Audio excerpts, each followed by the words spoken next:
Hi అండి. ఎలా ఉన్నారు? ఈరోజు మన రెసిపీ పన్నీర్ కర్రీ. కావాల్సిన ఇంగ్రీడియెంట్స్ సన్నగా కట్ చేసి పెట్టుకున్న ఉల్లిపాయలు 2, మీడియం సైజులో కట్ చేసి పెట్టుకున్న 2 టమాటాలు, 2 ఉల్లిపాయలు, ఎండుమిర్చి, జీలకర్ర, పట్టా లవంగం, యాలకులు, ఇంకా కొన్ని కాజు పలుకులు. సో ఫస్ట్ పన్నీర్ తీసేసుకుందాం. నేను ఇది హోమ్‌మేడ్ పన్నీర్ యూజ్ చేస్తున్నాను. మీరు ప్యాకెట్ తీసుకునేది కాబట్టి ఒక 200 గ్రామ్స్ పన్నీర్ తీసుకోండి సరిపోతుంది.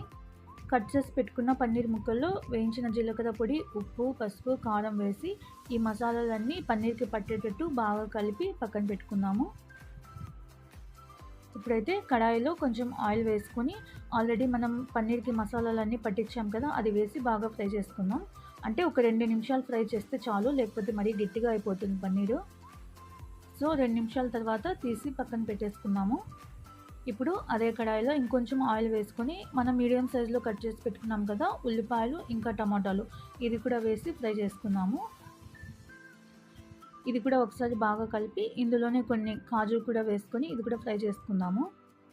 సో ఇవన్నీ ఫ్రై చేసిన తర్వాత దీన్ని అయితే మిక్సీ పట్టుకోవాలి. ఈ పేస్ట్ అనేది మనము కర్రీలో యూస్ చేస్తామన్నమాట. తీసేసి కాసేపు చల్లారపెట్టి మిక్సీ పట్టేసుకోండి. ఇప్పుడు ఇంకో గిన్నెలో ఒక 100 గ్రాముల వరకు పెరుగు తీసుకొని అందులో పసుపు, ధనియాల పొడి, ఉప్పు, కారం, మీ టేస్ట్‌కి తగినట్టు కారము, ఉప్పు చూసి వేసుకొని బాగా కలిపి పక్కన పెట్టేసేయండి. తర్వాత కడాయిలో కొంచెం నెయ్యి వేసుకోండి. నెయ్యి లేకపోతే నూనె ఆప్షనల్. ఇంకా ఎండుమిర్చి, జీలకర్ర ఈ మసాలాలు ఉన్నాయి కదా! ఇది కూడా వేసి ఒకసారి బాగా కలిపి ఇప్పుడు సన్నగా కట్ చేసి పెట్టుకున్న ఉల్లిపాయలు కూడా వేసి బాగా కలపండి. ఉల్లిపాయలు కొంచెం ఫ్రై అయ్యాక ఒక టీ స్పూన్ అల్లం వెల్లుల్లి పేస్ట్, ఇంకా కొన్ని కాజు పలుకులు అది కూడా వేసి బాగా ఫ్రై చేసుకుందాం.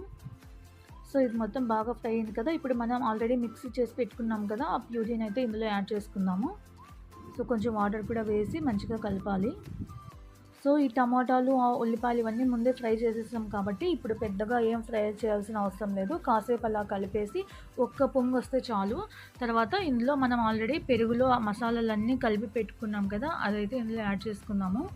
ఈ స్టేజ్‌లోనే మీరు కొంచెం వాటరు లేకపోతే సాల్ట్ ఇవన్నీ కూడా చెక్ చేసుకొని కావాలంటే యాడ్ చేసుకోండి. తర్వాత ధనియాల పొడి, వేయించిన జీలకర్ర పొడి ఇది కూడా వేసి బాగా కలపాలి. ఇంకా కొత్తిమీర ఆప్షనల్, మీరు కావాలంటే ఈ స్టేజ్‌లో యాడ్ చేసుకోవచ్చు. సో ఇది బాగా ఒకసారి కలిపి ఇలా ఉడుకుతూ ఉన్నప్పుడు పన్నీర్ ముక్కలు వేసుకుందాం. ఈ పన్నీర్ ఏంటంటే సెట్ కాలేదనమాట. ఇంకా బాక్స్‌కి టైం అయిపోతోందని చెప్పి నేను ఇంక అట్లనే కుక్ చేసేస్తున్నాను. సో 2 నిమిషాలు మూత పెట్టి తర్వాత తీసి చూసామంటే కర్రీ రెడీ అయిపోయిందండి. అంతే కదా! చాలా సింపుల్. ఒకసారి బాగా కలిపేసి సర్వింగ్ బౌల్‌లోకి తీసేసుకుందాము. ఈ పన్నీర్ కర్రీ రోటీలోకి లేకపోతే బగారా రైస్, వైట్ రైస్‌లోకి చాలా బావుంటుంది. మీరు కూడా ఒకసారి ట్రై చేసి ఎలా కుదిరిందో కామెంట్ చేసేయండి. వీడియో నచ్చితే లైక్ చేయండి. మన ఛానల్‌ని ఫాలో చేస్తూ ఉండండి. Thank you for watching.